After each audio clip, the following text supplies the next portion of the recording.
So, better late than never, it is Nomad time, and we have Faranini versus Winland here for the final of the 1800 to 2000 bracket of my Nomad tournament. So, as you know, it's Nomad, and the players have to go random civilization for game 1, where in game 2 the civilizations are reversed. So we'll see quite a few unconventional Nomad civilizations along the way here. But looking at the civilizations though, look at Mulisako and the Ant-Man here. Malians for the Ant-Man as a random and Mulisako as the Malay. This should be a civ win already, but it depends on how the game plays out, of course. And we have Saracens and Japanese for Faranini here. So we'll see. Mulisako in the north here with the Malay. Fantastic naval civilization, almost never-ending fish traps, 3 times the food, and going up to the age is 66% faster. That's going to come in very handy for maps like Nomad as well, where uptimes really matter when you want to challenge water and all that jazz. And the Ant-Man, he is the Malian, so he gets to drop the dock right away and start fishing, because Malians save wood for their buildings, so any wood building. As for Paganini with the Japanese here, should have good responses to the Malians in the faster attacking infantry that Japanese have, so they'll have good halberdiers to deal with any Malians raids. While Faraday with the Saracens could use the market to their advantage and also move up through the age more quickly. Saracens archers have a bonus attack against buildings as well, which will come in handy for breaking through walls or just simply taking out enemy structures. +1 attack against buildings per age starting in the feudal age. Let's just speed this a little bit up because it is Nomads. The starting is kind of slow, especially given the rules where you cannot villager fight before minute 5 and all that stuff. So I'm just gonna have a look at their scoutings as the game progresses here. Looks like everyone is off to decent starts here. Very low idle TC times with Paganini, the highest one of them here. Faraday and Paganini staying quite close with their docks. That could make for some good coordinations in the next age for the naval fighting. But we see Malay going up here at 28 pop and still going to be the first to the feudal age here because of that ridiculous 66% faster advancing through the ages for the Malay. Let's see, for Mulisako, it would make sense for the Malay to challenge water here, of course. Quick walling in the docking villager here on the southwest-ish side here. And with Faraday still in the Dark Age, it should be a no-brainer for Mulisako to take out the fish of the blue player. Over here, Paganini does have some fire galleys to contest here. Actually, more numbers as well. Is it 3 docks for the Japanese here? It is indeed. So we'll see. It's tough to kill off Japanese fish as well. They have more armor and twice the hit points of the generic fishing ships. Last player to reach the feudal age there, that would be the Faraday going up. Maybe playing fast castle with the Saracens here. No, I see a stable. And a blacksmith stable. Yeah, could still be fast castle. Let's have a look at the rest here. Why no market though? It's cheaper, costs you less wood. But definitely going for the castle age here, Faraday. I'm going to take some responsibility on land, relying on Paganini to contest the Malay advancement on water here. Ant-Man's fish is so far away, it's not under any immediate threat here, but it's also providing some Malian's naval military here. 6 fire galleys total for Winland to contest the naval situation here. It's a long travel for Ant-Man all across the map to help out Mulisako here though, so until Ant-Man can get here, Mulisako is going to struggle a bit to keep the forces of Paganini away here. It's Paganini alone with the Japanese here contesting the water, and it's doing nicely so thus far. Demolition Raft in front here to get a hit in on the fire galleys, presumably, and to weaken them, and then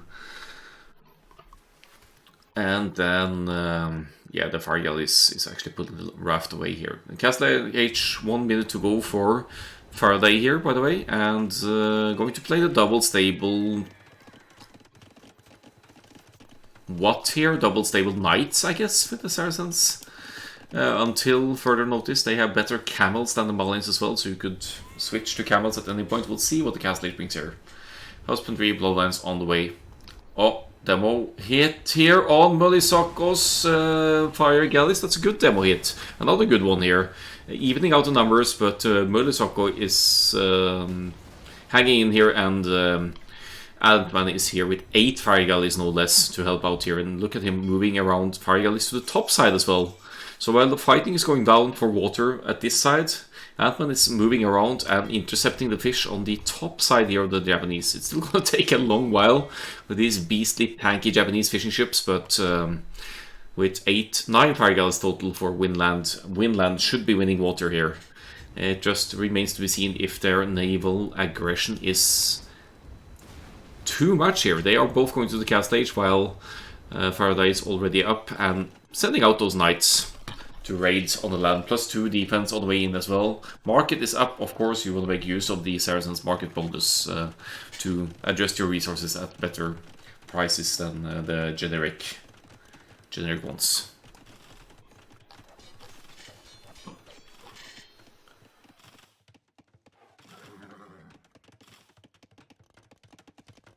So the Ant-Man taking a bit of a damage to the rush here. Doesn't really have any land defenses here, just now rushing up a barracks to get some spearmen out, presumably. But with the Castle H and the Malians here is heavily on gold, so he could also make camels, of course, against the not so viable Saracens Knights. The long run for the Saracens Knights, they cannot become Cavalier, as Faraday actually breaks through here on the woodline and will be getting some juicy kills here. A bit of a lapse in attention there from the Ant-Man, not to not to wall behind there on the woodline, but I'm sure he's busy micring the naval fighting over here. And yeah, Paganini keeping them busy here and actually managing to take out some of Ant-Man's numbers. Again, so far away from Ant-Man. I don't know what this fishing ship is up to actually, but certainly no need for scouting at this point. Still quite a bit of fish alive for Paganini here, now slinging Faraday. Have they slung a lot here? It's just like small slinging here. Where's the trade stats here? Yeah, it's slinging 600 years old, so it's not too significant, but also not insignificant in the big picture here. Looks like Mulisako is committing to taking out blue fish here now.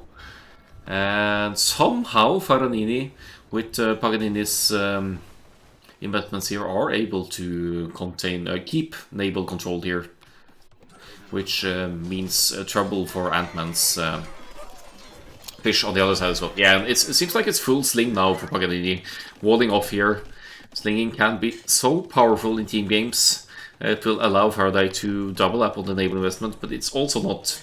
It's not full sling, complete sling here, because Paganini has been investing on water as well, so...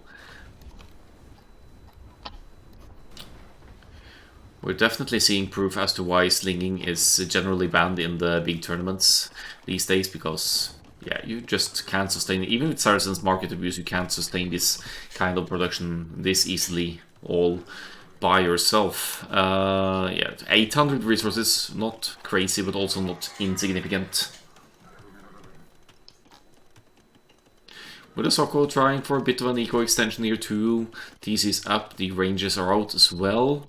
And moving out with the crossbows now. May have seen through the fact that there's slinging going on here, which would make life a bit awkward for Paganini here. If Mulisako finds the... well, he knows about the gold actually, so he's gonna get some juicy villager kills here now, I think. 1, 2, 3, 4, almost. Do we have ballistics actually? Not really. Seems to be hitting nicely anyway. Good reaction from Paganini here to pull the villagers up away from the gold before Mulisako can get there.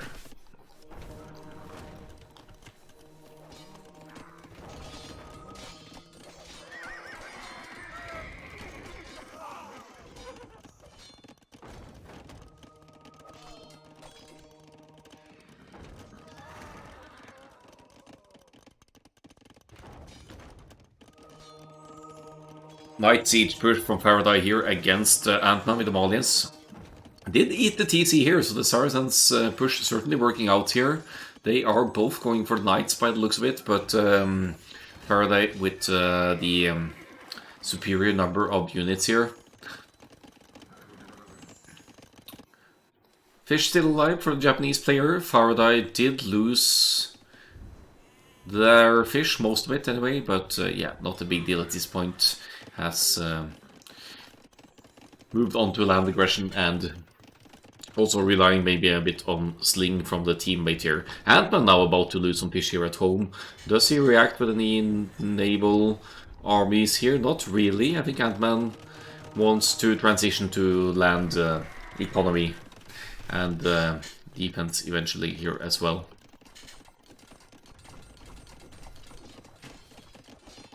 Crossbows of Mothersucker doing work here. Bodkin obviously in. No defense on the crossbows. Could be hurtful against the +2 knights here, but good crossbow micro here running away, forcing Faraday to retreat here. The damage has been done though. Mothersucker with a 12 eco kills here and certainly limiting any gold sling that Paganini could send towards Faraday here, who will need to rely on their own source of gold income here to use for the market for now.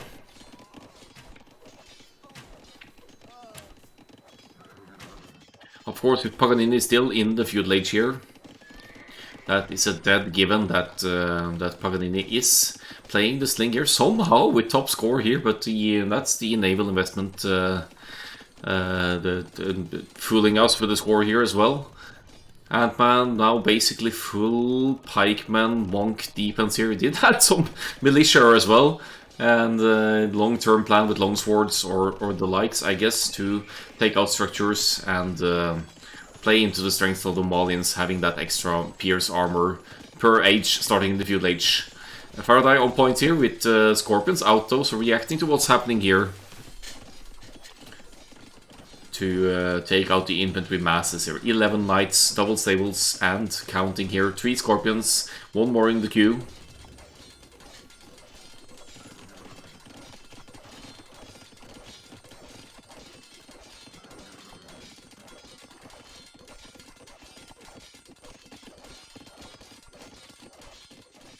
And yeah, Ant-Man basically just being annoying here. It's probably buying time for Murlisako here to get that boom going. He does have the superior economy here and crossbow masses at 3 ranges production and counting here. Forward siege workshop with mangonels as well. That could mean the end of Paganini's town center and hence the sling as well. If you take out the town center here, Paganini doesn't have any point of refuge, and the crossbows of Murlisako does have free access to taking out the villagers here, but we'll see.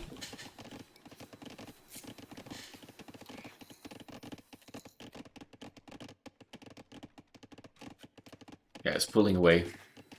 Sees the danger incoming here. Yeah, I guess the buildings here kind of gave away what's going on here. Knights still causing trouble for Ant-Man here from Faraday, but they're kind of playing separate 1v1s here on either side, and it's down to who can kill first, I guess. So we're taking Paganini out of the game here, and Paganini, as we know, still in the feudal age, has slung 3,600 resources, but Winland at this point has seen through the slinging play here. We're at 31 minutes and still feudal age. So by eliminating Paganini here, you're indirectly taking out Saracen's economy as well.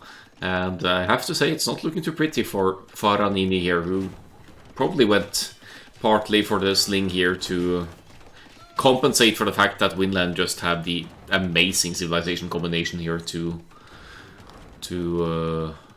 work for Nomad. Repairing the town center would give the impression that maybe you're going for the castle age here, but that's not the case. 76. 76 villagers, I think. Yeah, it's counting the fishing ships as well, of course, and still feudal age for Paganini here.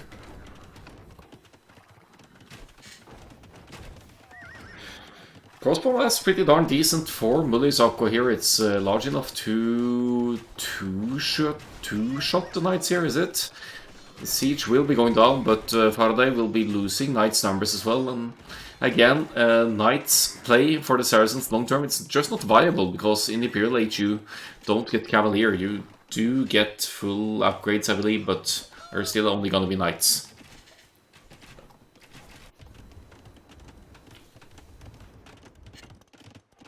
On the left-hand side, Ant-Man is kind of stabilizing here because Faraday has to react to Murasako's push on the other side. Many weak knights here, with the... I don't think you focus far specifically on the weak ones here, but yeah, Crossbow Mass large enough to win this fight, I think.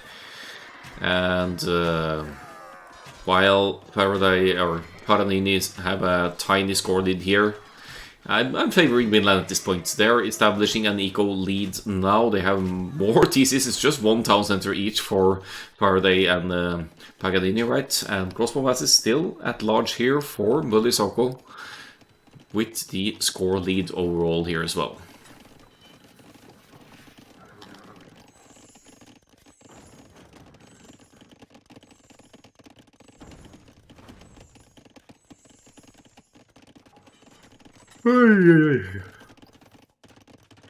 Yeah, this is gonna be a late one, I think. So again, but I'm going away for a week again, so I wanted to cast the final before I go away for another holidays to the north of Norway. So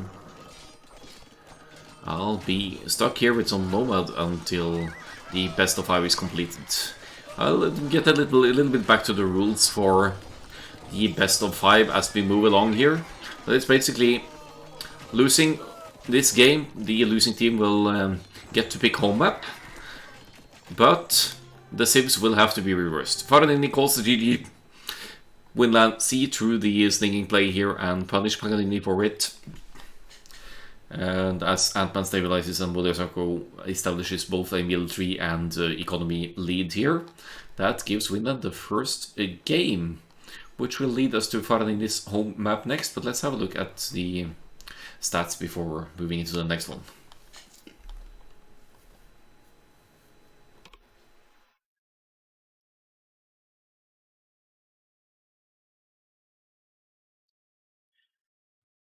So military score should be interesting here. 111 to 77 KD. Paganini with a positive KD as well.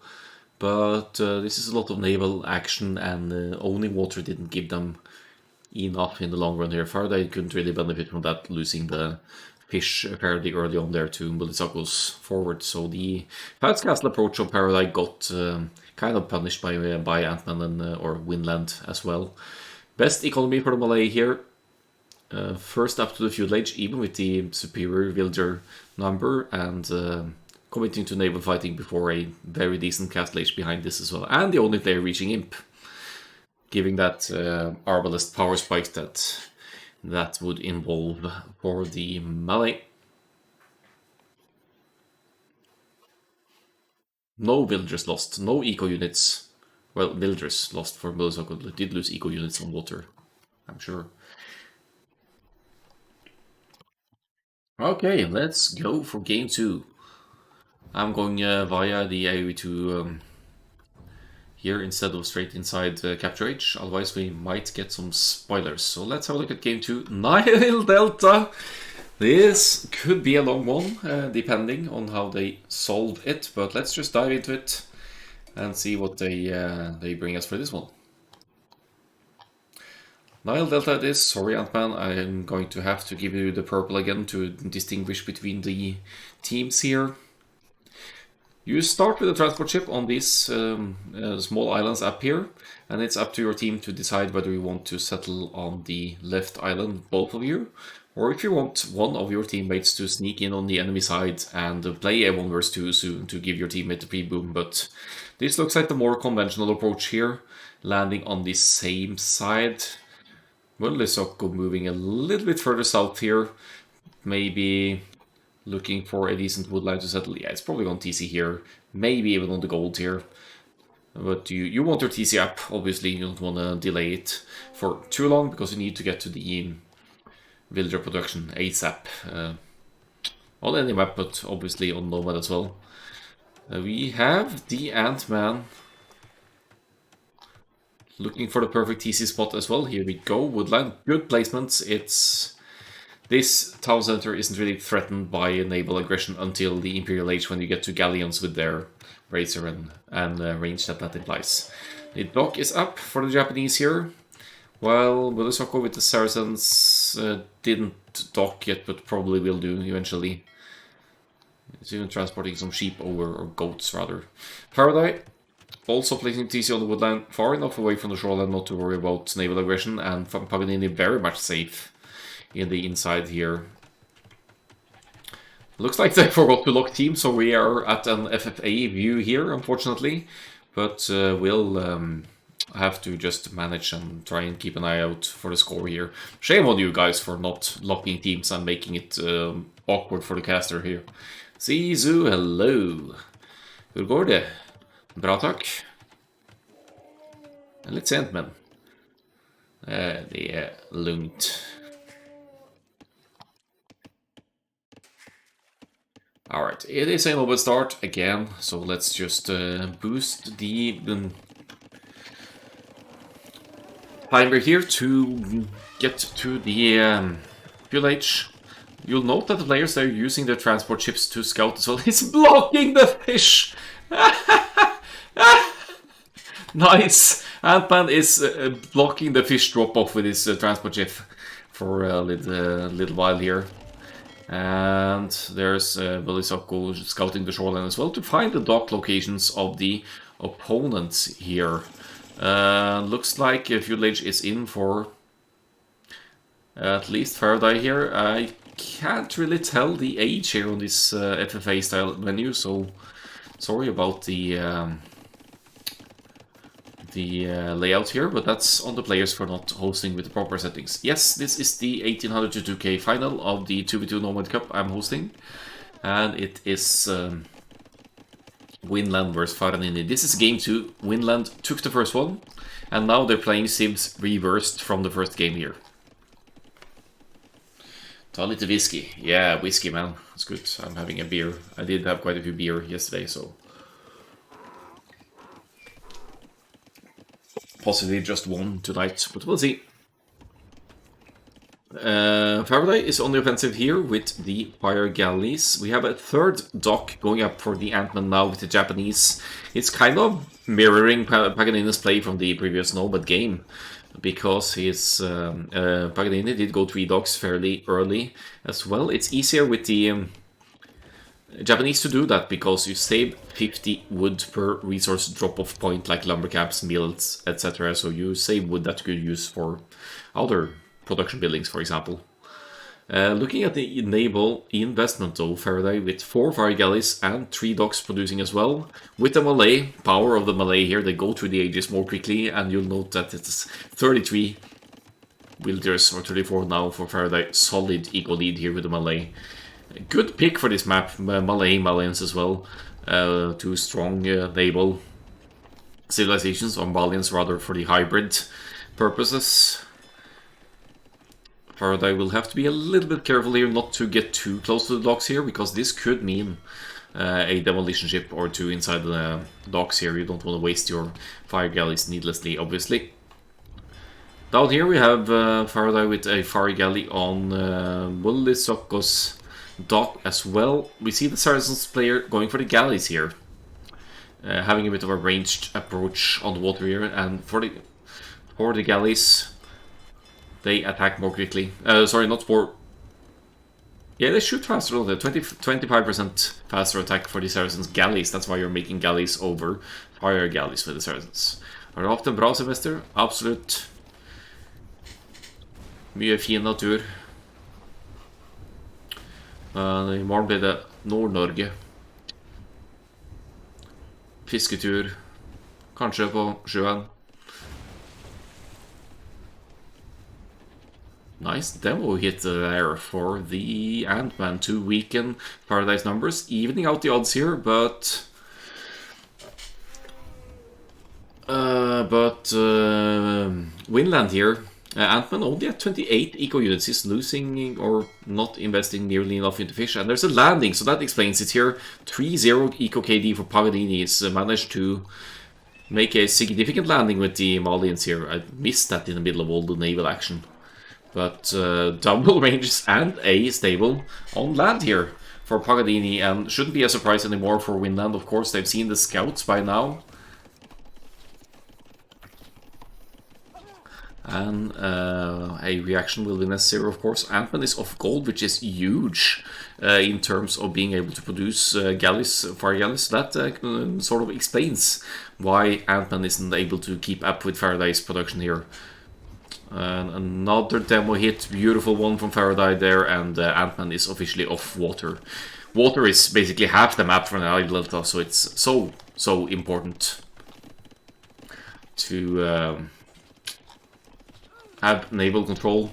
We see Paganini not really committing to water, he's committing to land aggression instead, and now taking Bully Sock off of the gold here, getting some kills as well over here. 5 eco kills, Paganini losing some as well, but that would be fish, not necessarily that significant. Right. Now, trying for some quick walls here, doesn't look too good for that villager there. This elephant didn't get taken for some reason, which is confusing to me. 6 galleys, 3 docks still producing for Mulisako here. He does have the faster firing galleys. He does seem to... Oh, he's not with fletching yet, actually, which makes it harder to snipe the fire galleys, even with the hit and run here. But...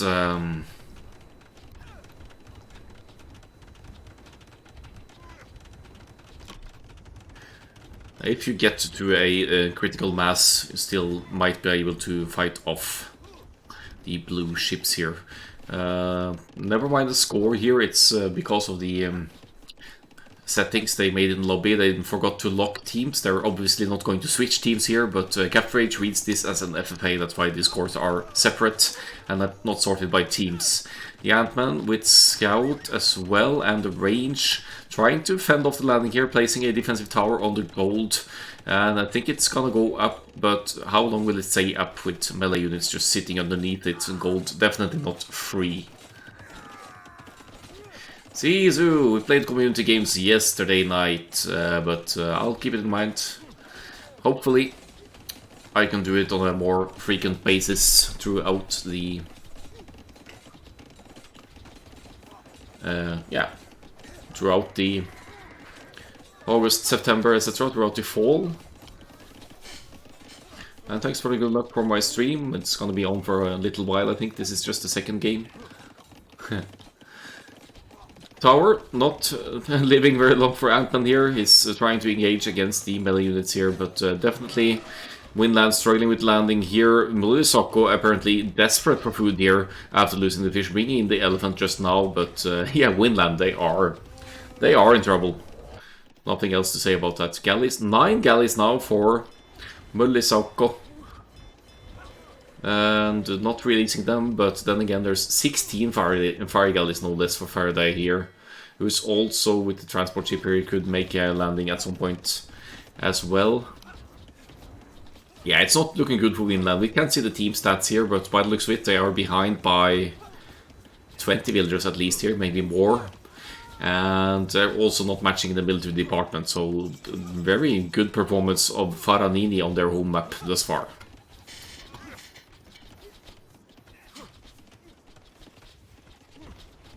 Galleys forced to ungarrison here due to the damaged dock.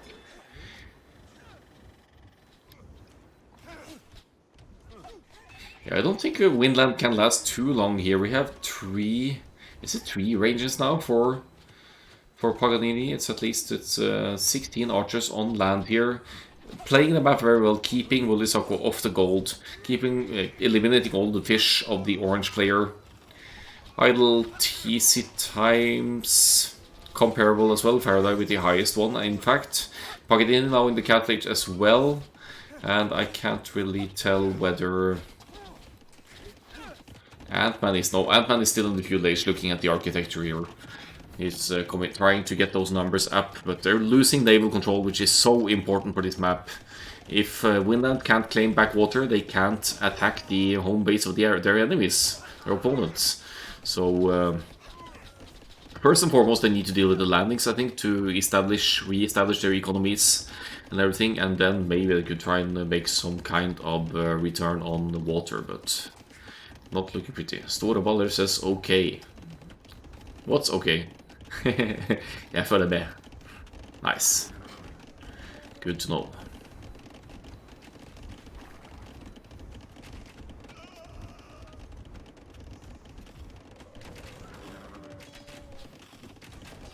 Defensive mangonel here from Mulisako, but the Knights of Paganini are going to make quick work of that. Crossbow is in. Fire galleys on the way. Spiser en god kebab, høres godt ut. The GG is called. And we're at the 1-1 here now. Actually it shows. Yeah, third place, fourth place is reading as an FFA. But let's look at the stats here. 26 fire galleys, that's quite a bit for the one player exclusively committing to naval aggression. Landing from Alliance, naval aggression from Malay, working out perfectly here for Paranini on their home map. 37-11 KD, while the economy is superior, obviously. Good tactical play here. Not a single builder lost for Paranini. They had this in their pocket the whole time for the home map. Let's go to game 3.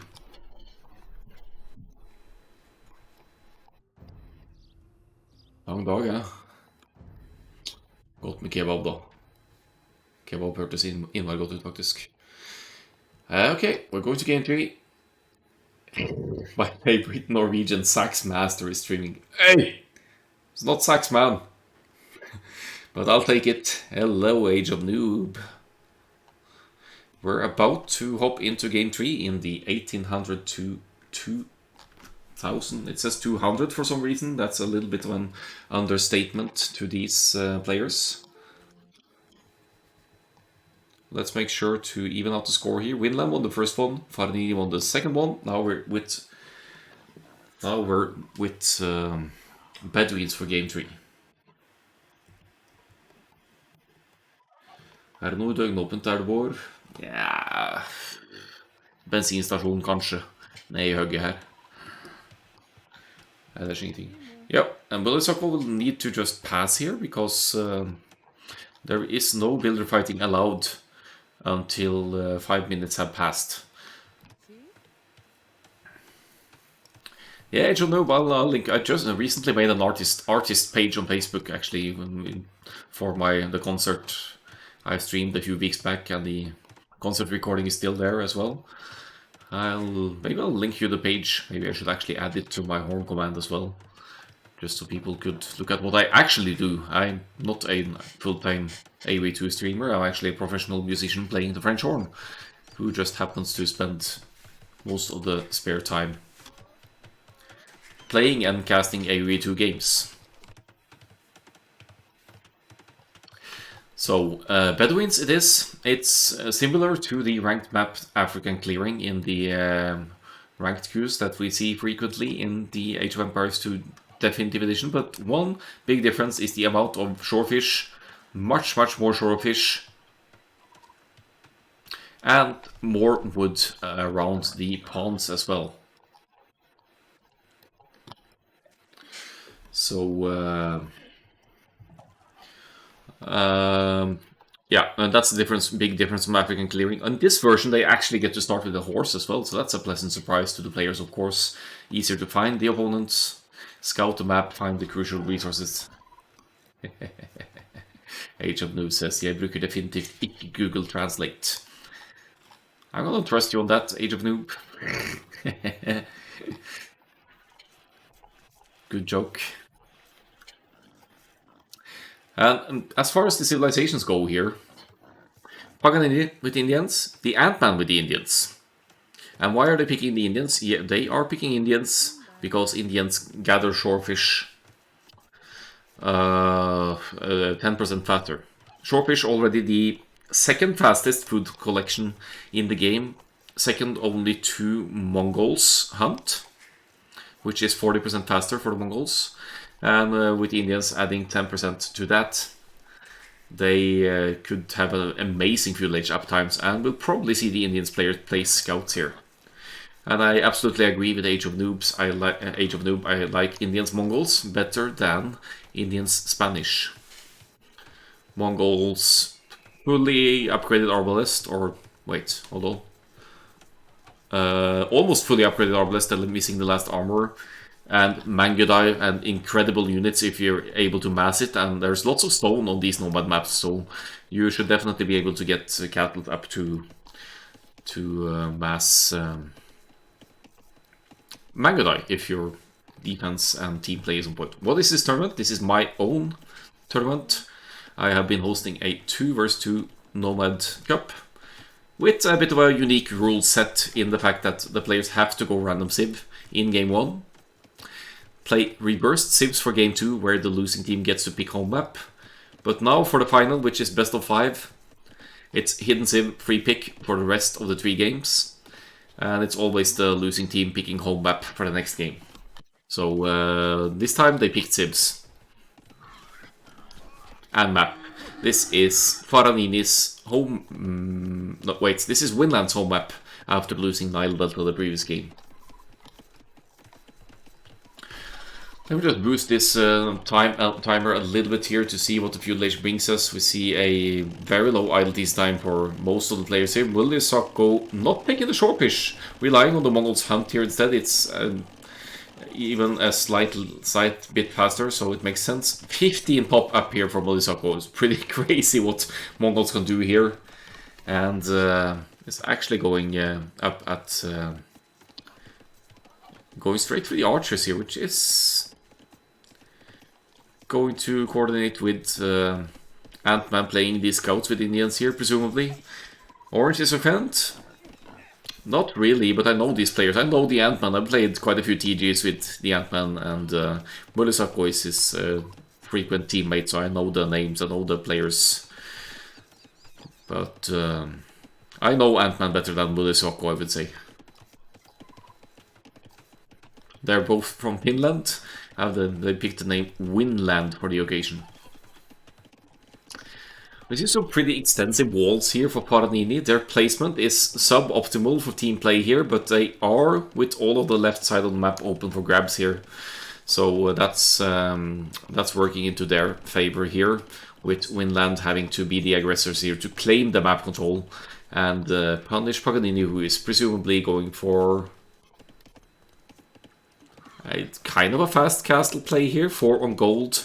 It's 23 pop total here, so that's a very greedy fat cattle, or a very fast fat cattle here if Paganini can get away with it. And we see the walls are in place all over here, so scouts obviously won't be doing much here. Mulisako, however, has the archers on the move here. 16 pop archers with the Mongols, absolutely ridiculous. But that's the abundance of food making this possible, and the richness of stones and golds on the maps as well, where, yeah, where we can go up at very low populations and still get away with a decent economy. Let's see for the eco upgrades. W tax even has been affordable for Mulisako here. I see stone investment for Faraday here, so it could be that we'll be seeing a Spanish castle here with the castle age kicking in here. Faranini both going for a fast castle approach here, or fast-ish at least, and Mulisako certainly punishing this with the few archers on the move here, forcing a defensive tower, delaying any castle from Faraday come the castle age, while Paganini with the Indians goes uninterrupted to the what I thought would be the cattle age here, but we're not quite there yet. Missing 150 food for the cattle age click. Stable backnet up here, and we'll be seeing Indian camels soon enough.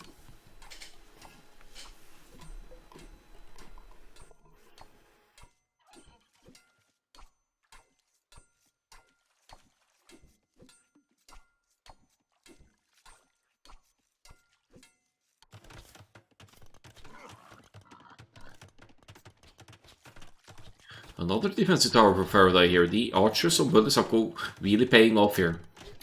And by opening with archers like Mulisako is doing here, you're setting up the range for a mobility play later on where you could play the Mongols' cavalry archers. They fire 20% faster, so it's a good substitute for the Mangodai until you can get to them.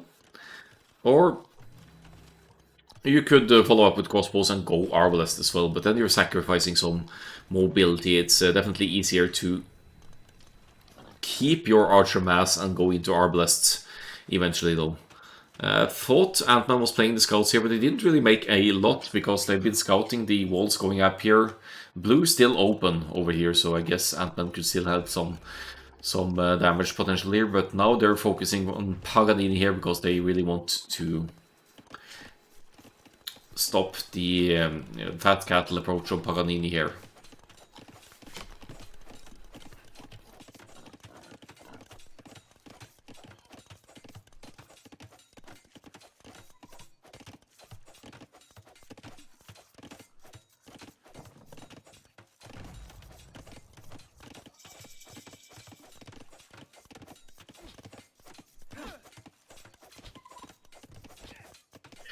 Will the scouts break through here? The Mongols, archers, and Ant-Man scouts. Yeah, Paganini doesn't really mind. Oh, he drops the market now. Just in time to keep the aggression out.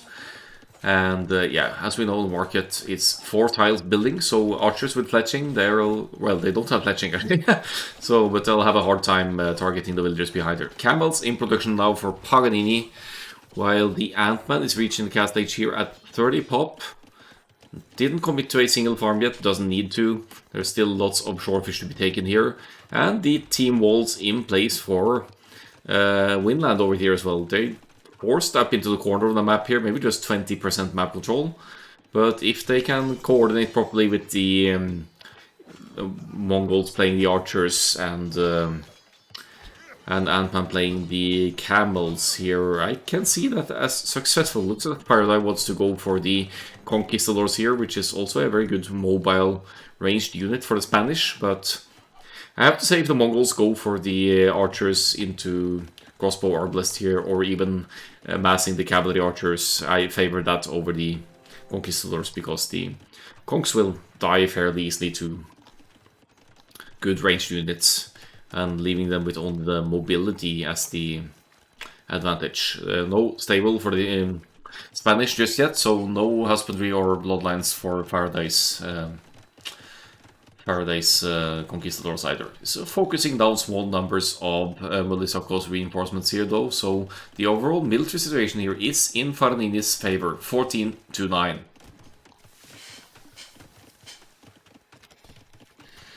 Where are Faranini from? To be honest, I don't know. I'll look into the profile. I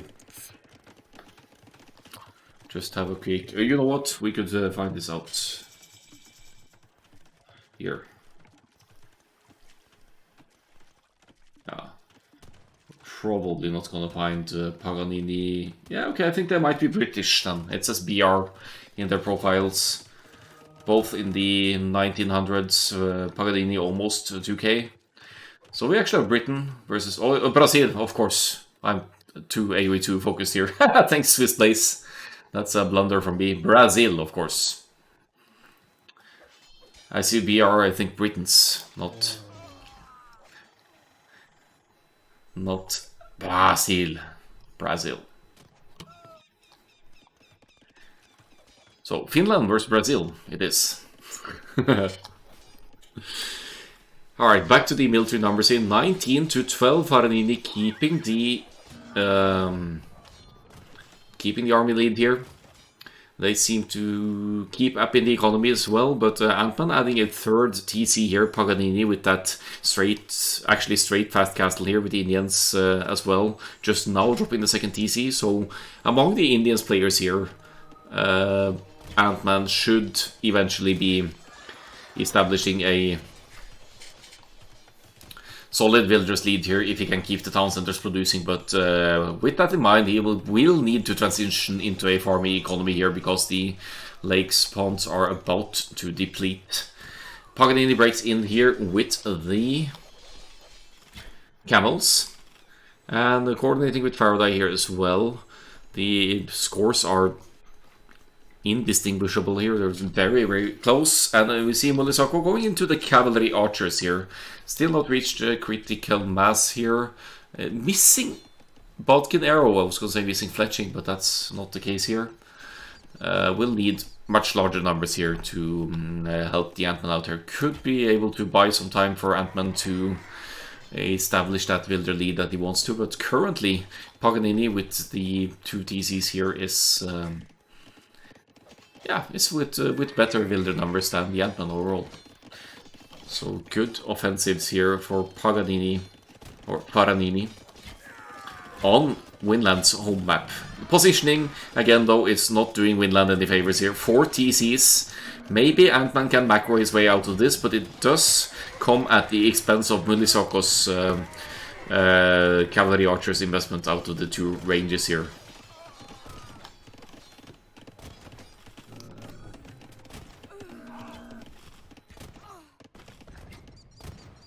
Yeah, good damage done on Mulisakos, the orange player here. Let's see for the Eco KD if we can find this here. 13 Wilders killed, no less, by Faraday here. Paganini killing 4. Winland didn't kill a single Wilder yet, so they're falling behind now. They're almost 20 Wilders behind. And Ant-Man now 7 camels to 10. He's catching up in the camel numbers. But he's also with inferior upgrades to the green player, so the fact that green has slightly more numbers and more camels will be giving Paganini the edge in the fighting here.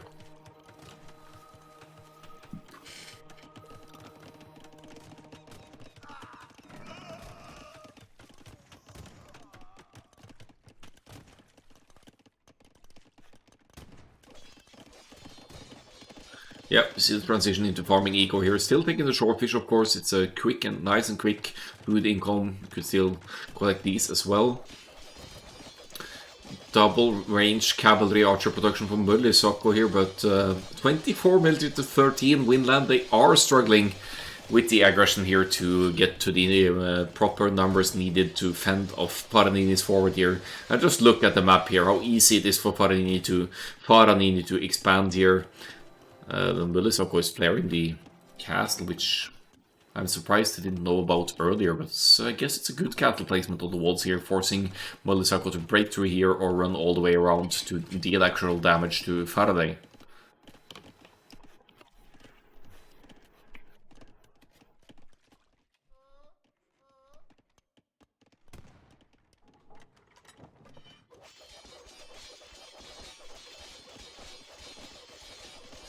Let's see for the camel numbers again here. 18 to 11 now. Paranini still with the better army numbers.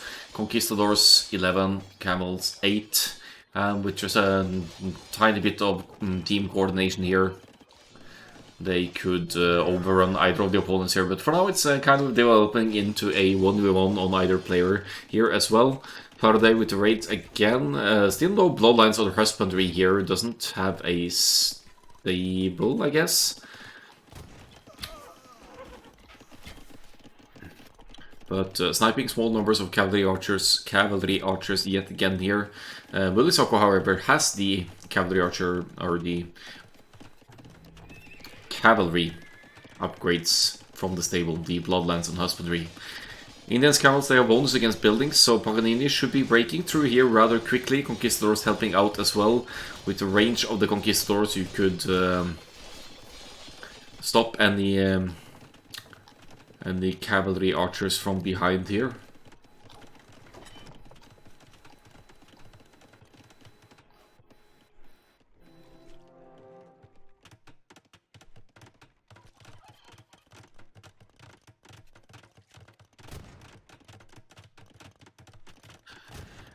But here's a snowballing happening for Paranini here. They have the eco lead. There are 20 villagers ahead, mainly due to the fact that they've been killing a lot of villagers here. Look at the idle TC timers here. It's higher for Winland as well, but that's because Ant-Man has multiple town centers here.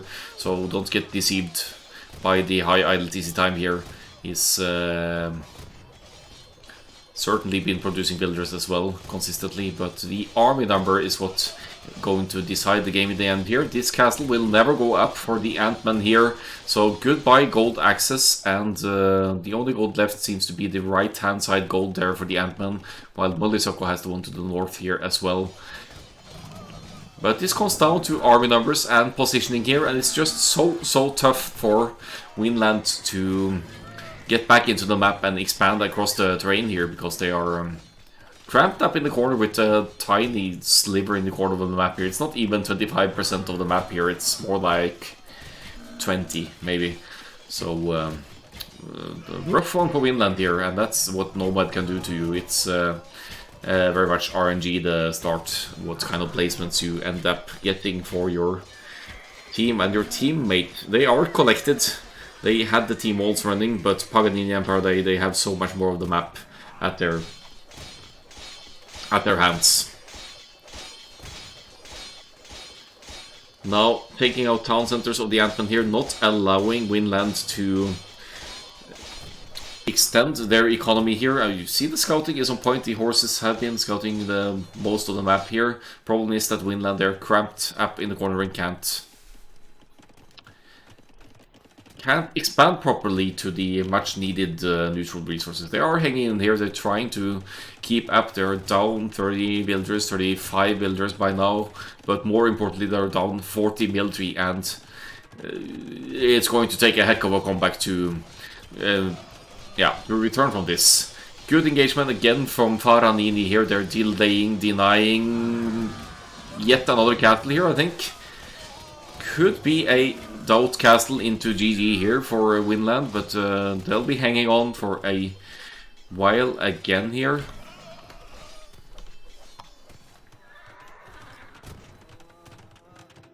Yeah, it goes up. But what does this castle protect? A tiny bit of stone, some farms, 2 town centers. I think Faraday and Faranini are happy with the outcome here. Taking out so many villagers, getting that castle up. And man, 52 villagers dead here. It's at 32 villagers total.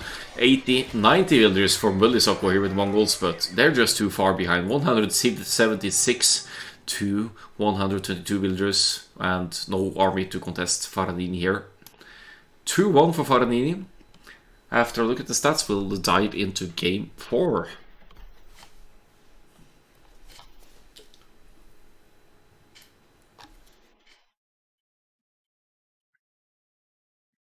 $84-27 here for Paganini. Faraday with 61 to 18.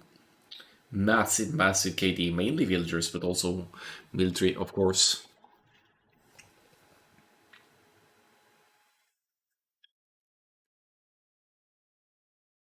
$942 up there for the Mongols. That's just ridiculous for a Nomad map, to be honest. You need to get your town center up and then get it going. And this was 16 pop archers for Mulisoko, doing some nice and early damage there. But Paganini with the wall off and the straight fast castle just gets too much of an advantage over the opponents with yeah, they're both going past castle, and if you can pull that off without too huge losses, it just gives you an enormous advantage in terms of army strength and the potential of castles. And yeah, it just escalates, as we can see from the KD here and the actual army numbers. Winland just couldn't keep up.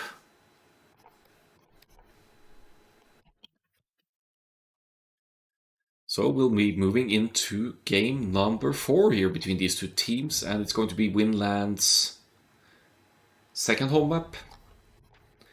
We are going to land Nomad.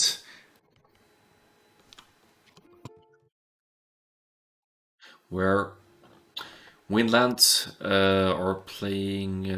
let's see, let's switch the colors here. Let's just stick with the same pattern here. Just to avoid any confusion. Land Nomad it is. It's Hidden Civ free pick.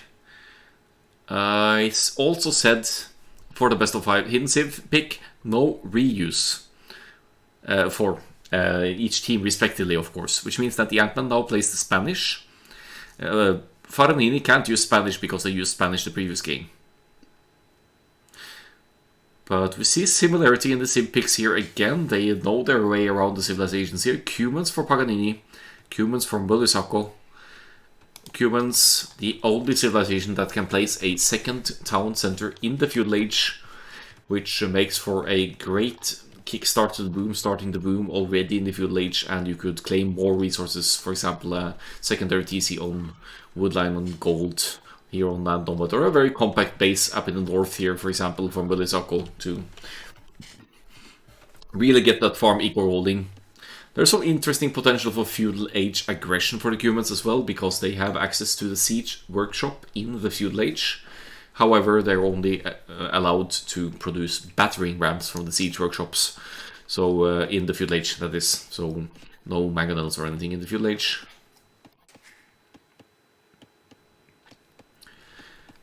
TC is still not up for Paganini down there. Bit unlucky with the spot here. That's a horrible woodline for Paganini. We'll need to relocate eventually, but I guess part of the reasoning for the placement here is the stone to get castles up and to get Kipchak's production going for Paganini here. The Ant-Man with the Spanish over here, TC up quite early, of course, probably first of all the players here.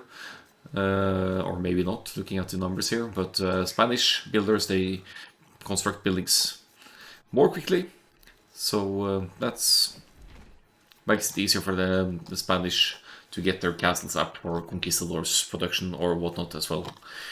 I really like Bulisako's location up here. It's quite far north, could be kind of cut off from the rest of the players here. On the other hand, it's a fantastic spot for that Cumans to TC boom, because it's the other Cumans player is miles away. It's similar situations here, actually. They both can expand to the left side and capitalize on the Cumans boom, while Faraday with the Berbers here will be fighting against the Ant-Man, and I wouldn't be too surprised to see both of these players, Ant-Man and Faraday, opting for the fast castle here.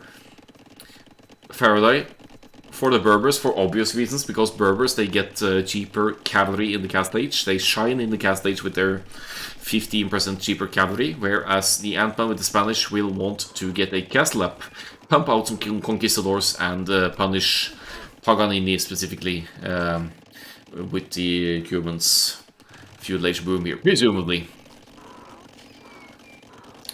But I see Paganini with the Cumans here, 18 pop up, going to go for that second town center on this woodline over here. Bulisako, same approach, slightly higher villager count.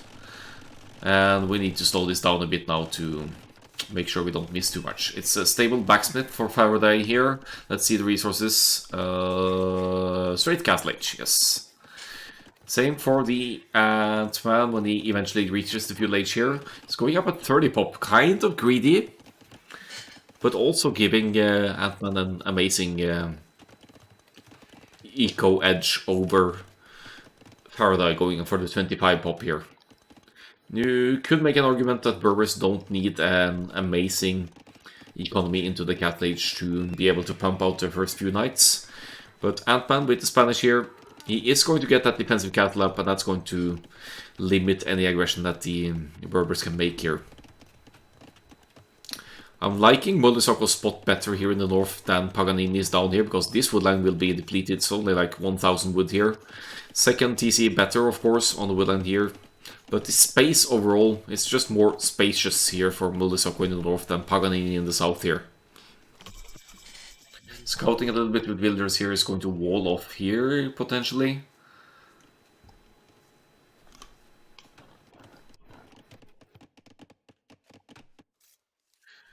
As for the Berbers, we'll see Knights production immediately here upon reaching the cast stage. We'll be able to queue 2 or 3 Knights immediately here, I think.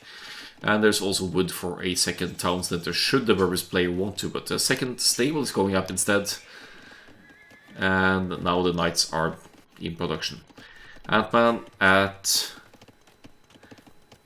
Yeah, it's just completed the blacksmith. We'll be clicking the cast stage there, going up at 32 pop. This could actually allow Ant-Man to... This almost looks like fast imp with all the farms and the population going up and everything here, but it's not going to be that. It's going to be a castle and the conquistadors. And given the distance to the green player here, which Ant-Man has a good grasp of, the location of. I think Ant-Man is in a good spot to punish the humans boom of Paganini here. Ant-Man might even want to consider dropping the castle forward, whether it be here or here. Up in the north, Faraday is aiming for the Cubans player, of course. Does know the location of Ant-Man as well, but it's more important to not allow the Cubans to get the free boom here, but Mulisako here with the double palisades everywhere is not gonna let these Berbers cavalry units in easily here.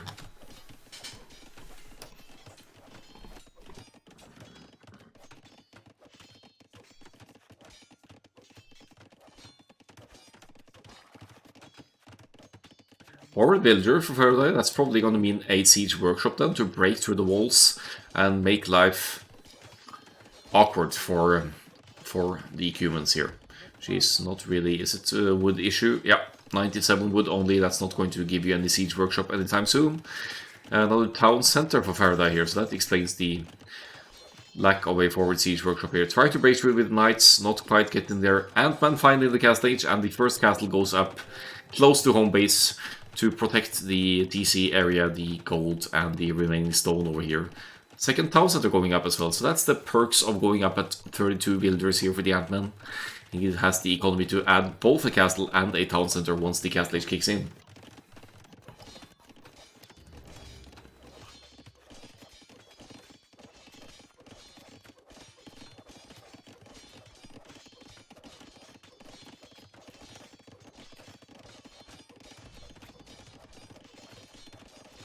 I mean, army numbers are a bit of a concern here. We have both the humans players going to the castle at exactly the same builder count here. Let's see their idleness time. We have 1 minute 8 seconds for Paganini, 46 seconds for Mulisako. But the villager counts are identical. Which is confusing to me. Maybe one has loom and one doesn't. They both have loom. Neither of them have wheelbarrow. Yeah, I can't explain that. Anyway, they're going up to the cast stage. They're mirroring each other's approaches here. But looks like Mulisako wants to play the cavalry here, whereas Paganini wants to get those Kipchaks out. Heavy stone investment here to get a castle up somewhere.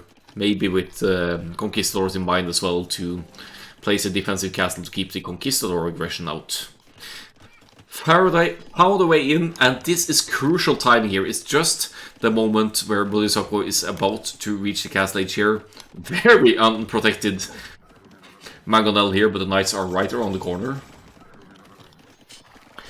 Now, definitely going to get some good raids in here. Could even delay this stable from going up, and looking dangerous for Mulisako here. Is trying to fight off the Mangonel with villagers here. Obviously, that's going to cost some villagers' lives with all of the knights around here for Faraday.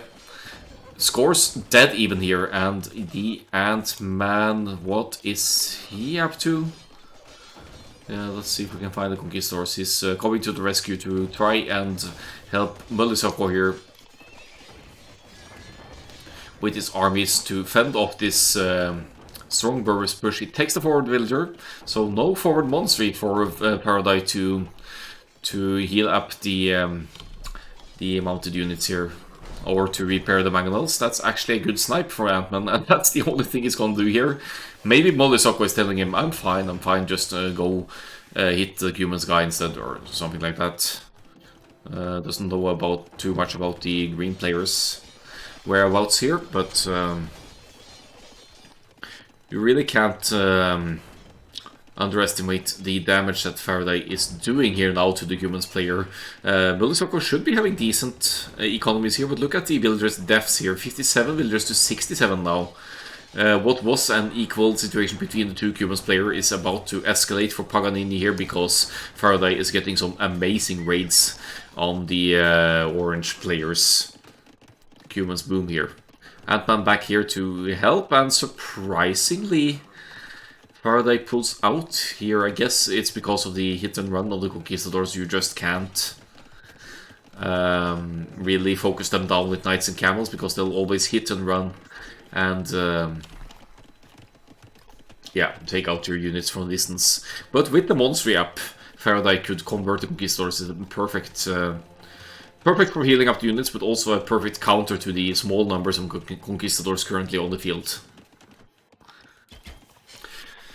Kipchak's now out for Paganini here and trying to get some raids in on where Ant-Man doesn't have a castle defending. Certainly idling some economy here and obstructing the progress of the Ant-Man, who has been getting some raids going as well, has sniped 5 villagers total.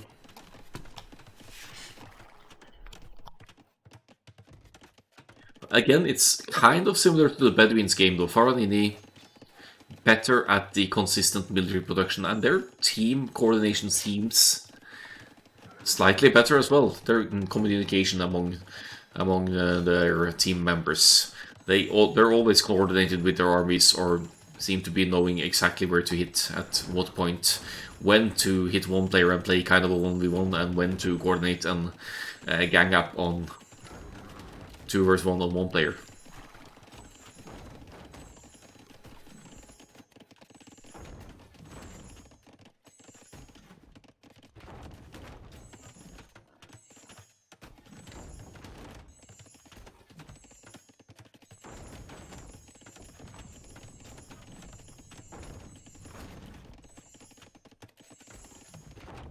So yeah, forward, just massing up on more units here. Still 1 stable producing here for Paradise. 2 monks out as well, healing up all of the units forward here, and of course will be able to convert some conquistadors if they get too close here.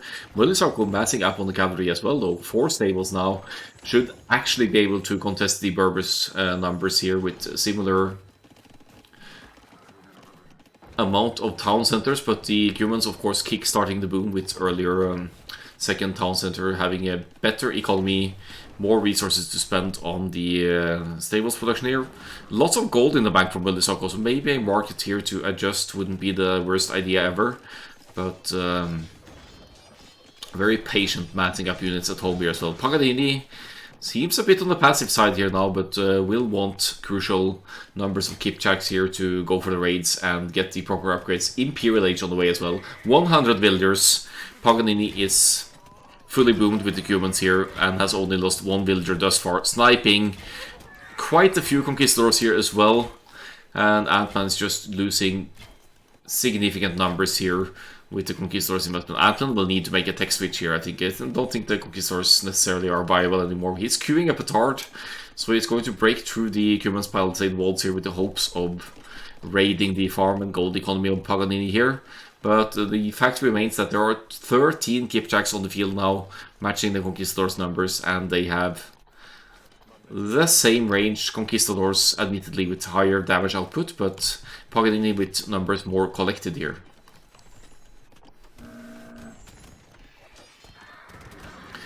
Now Beliswak is engaging here with the humans' armies. Ant-Man is here to help as well, and they are focusing down Berber's numbers now.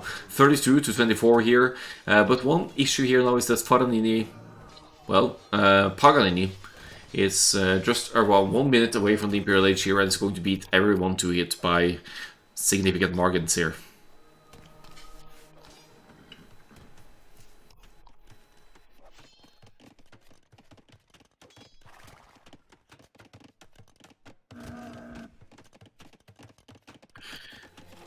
Faraday with a defensive monastery now, hoping to get some conversions in on the Conquistadors, most notably here, maybe the other cavalry units as well.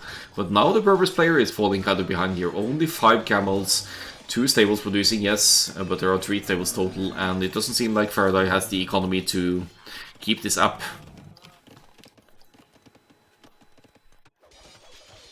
Forward is being cleaned up by Mulisoko here as well. 113 to 112 builders here, so keeping up now. Imperial Age on the way for the orange player here.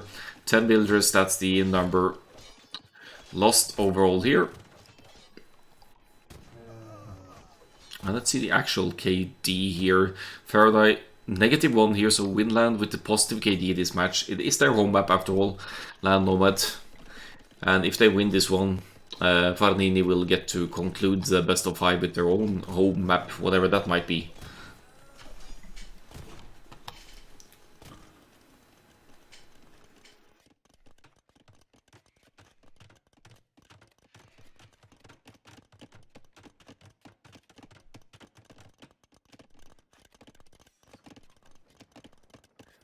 Very even military numbers now, but Winland somehow able to take an eco lead here, 20 villagers. What's concerning for the Ant-Man now is the Imperial Age of the Cubans player and the Trebs pushing here to take down the one and only defensive castle and another castle on the hill here. So Paganini definitely pushing back now, likely going for elite keep-check here when the eco allows. And now the action is going down in the south here. Faraday getting those camel numbers back up to decent numbers as well, chasing the remaining few conquistadors. Ant-Man can't play the conquistadors anymore. He simply doesn't have any castle to produce them from. He's extending the economy here at 50 TC going up to compensate for the ones that are about to go down here. But Ant-Man will really have to rely on the hard carry from Mullisoko here now for a while to stay in this game, because he's being heavily pushed here now with his Cattle Age Spanish against Imperial Age Cumans here, and 4 Trebs, or rather 3 Trebs from Mullisoko now. That's no joke here.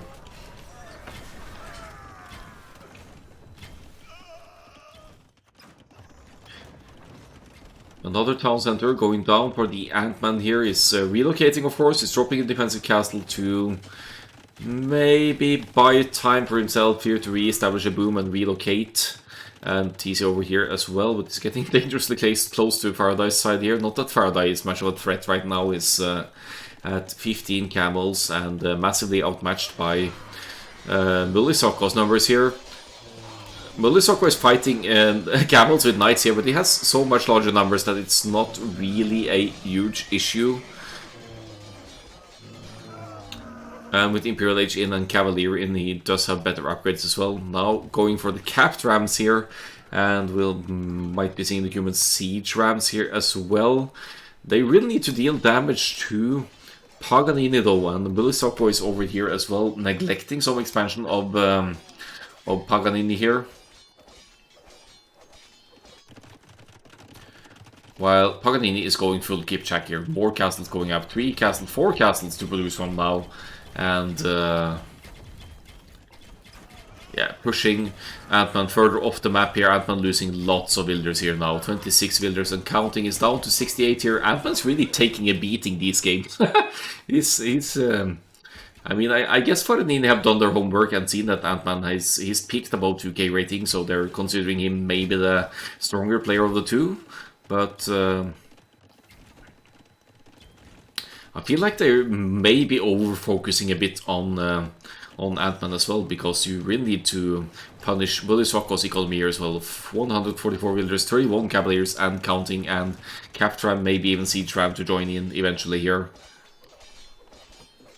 1,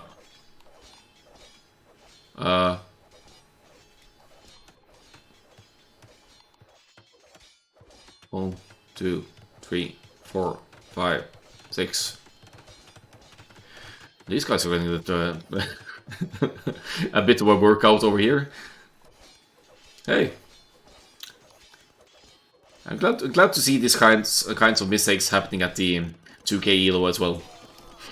And in the heat of the moment to try and collect the neutral resources, and you misplace your buildings. Alright, how many trebs now for Paganini? 3 trebs now. Keep check numbers, ridiculous numbers though. Elite keep check. Human mercenaries, we're gonna give 10 keep check to Faraday as well, but the main reason it's 10 free keep checks for Paganini as well. Who, let's see, wherever. Okay, I guess you still need to train them, but yeah. Getting that unique technology gives you 10 keep checks for free, so it saves a tiny bit of resources there. The trebs being focused down by Mullisoko's paladins now. Cuman paladins, fastest paladins in the game. They have plus 15 speed total, so they're outrunning generic cavalry civilizations that have husbandry. But elite keep checks, man. If you get to the crucial mass, it's almost 40 of them now. Forcing the Ant-Man now to delete some buildings here to remove the choke point that the elite Kipchaks were sitting in. Cat going up from Bully Socko as well, but he's going to commit to the Paladins now, obviously. Getting the last attack upgrade here. Going in for some raids while the Ant-Man is fleeing to the north and hoping to reboom to the left or right-hand side over here. Heavy Cavalry is in for the Berbers. That's certainly a valid defense against the humans' Paladins, but you'll need much larger masses still to keep up with the humans here. Berbers Cavalry in the Imperial Age is 20% cheaper, so that makes it easier to mass up the amount of camels needed.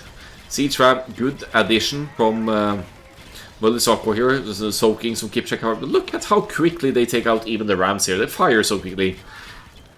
Human Kipchak, basically a true canoe on a horse. Ant-Man only at 40 villagers and literally no army whatsoever. Ooh. This is the hero of the game right here, this petard just chilling out in the middle of the battlefield. Waiting orders. Oh, he's gonna do it. Nice. Ant-Man gets a hit in on the Cuban's teaser there. Hey, I've got a stray petard standing here. Might as well just use it. Nice. Oh, yeah.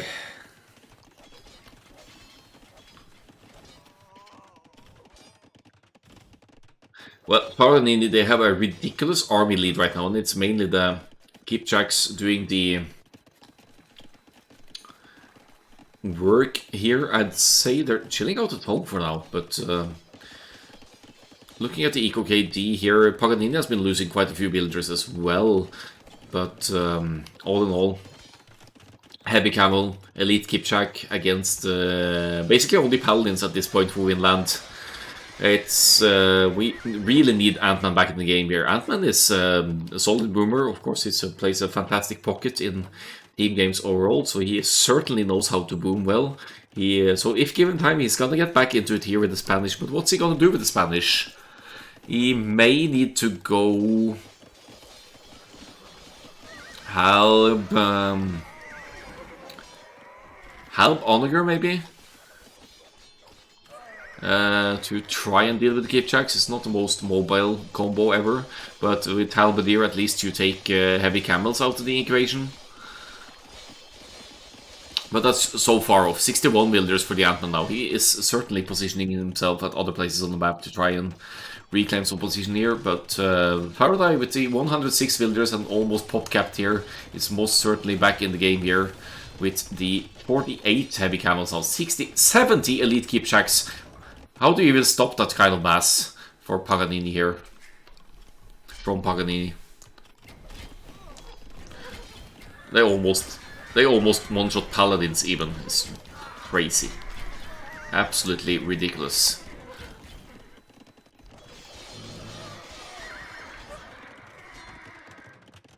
Faraday with the heavy camels to the north here, trying to intercept reinforcements, I guess. The Paladins, only 9 Paladins now. Looks like Mulisako is going into the Halberdiers now, which in a sense counters both heavy camels and Kipchak, but obviously the Kipchak can hit and run for the rest of the lives as needed. If your micromanagement is on point, you're not going to let the Halberdiers get close to your Kipchaks.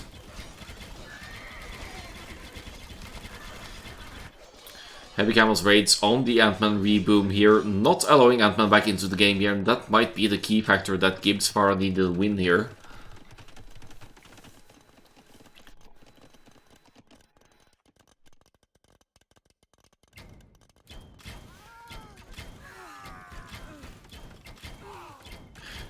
Yeah, and good raids on the expansion of Mulisako as well, who has an amazing Eco KD here, 85 villagers killed, that's mainly Paradise villagers earlier. Castle going up here to defend what Ant-Man is trying to relocate the economy here, but this 57 villagers, he's not allowed to get back into it here. Spanish builders, they build more quickly, you could get the thesis up, you could get the castles up, but what we really need here now from the Ant-Man is military. It's just not possible for for the Ant-Man to keep up here. Cashback coming on in for the Berbers. Maghrebi camels as well. Maghrebi camels, camel troops regenerate. So they're actually going to heal up themselves here. I'm not sure about the ratio here. It's probably taking quite a while. Yeah, one at a time there. It goes rather slowly. But Cashbell, like we just saw a moment ago, is boosting the creation speed of the castles with 30%, so that's going to be even more amazing for the elite Kipchak investment of Paganini, who is currently at 85 of them now. 143 military to 61, and the only player providing military for Winland is Mulisoko here. Not sure if I understand the camel archers here from the Berbers. Could be a response to the quick response to the Halberdier switch of Mulisoko here. Human siege rams entering the field, trying to push back here. Ant-Man with the castle down here now, protecting his reboom. It's not completely over, but it's 100 population less for Winland, and they are half the military population, which is maybe the most significant one there. Look at Ant-Man sneaking away TCs left and right like a true Nomad player, though. He is desperately trying to get back into the game here.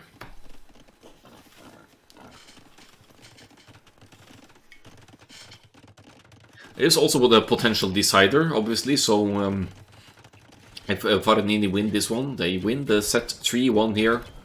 Winland aren't going to go down easily here, but the relocation of, well, the extension of units numbers here is becoming harder and harder for Mulisoko here. Great score, same score as Paganini here, but Paganini on point with the Kipchaks here, breaking through the palisade walls to the north, denying this castle at home bait for Mulisoko, opening up for raids from Paganini here with the whooping 60 elite Kipchaks here.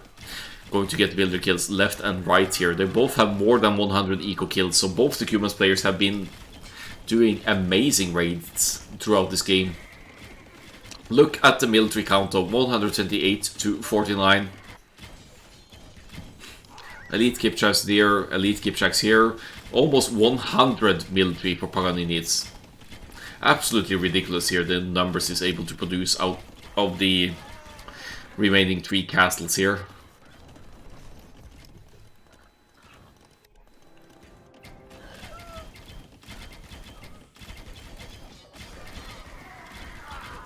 I'm not sure how Mulisoko could fight this. I mean, I guess Mulisoko would need to get into Elite Kipchak of his own here, and that's a long line of upgrades you need to do because before you're even close to matching the numbers of Paganini here.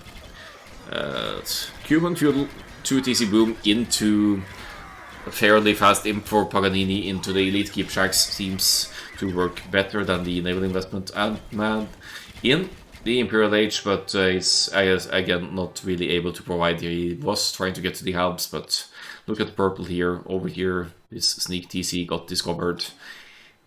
He's not getting back into it, and Mulisoko cannot fight against 121 military on his own, even with the massive humans boom that he had going here. 3-1 for Farinini in a nice set, losing the first game, winning the 3 consecutive ones. So congratulations to Farinini, and GG well played to Winland as well, taking the 2nd place here.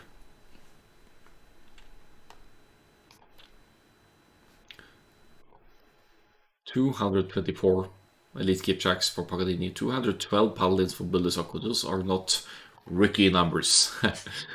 Okay, let's see for the economy here. Both Cubans players, amazing eco. Mulisoko, better boom here, even after losing those 10 builders to Faraday's raids earlier and getting idled quite a bit, but did manage to get the eco edge over the other Cumans player here.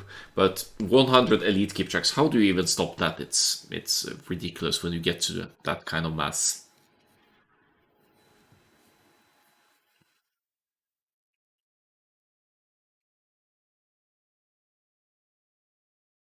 $151 builder side, 138. Always good booms here. Ant-Man. Conquistadors not really working out. Spanish, usually a good call for these kinds of Nomads maps if you can get to the Conquistadors, but the army investment of the Berbers and Cubans put a stopper to that. Let's see the APM chart, and that's going to be the last thing of this final cast.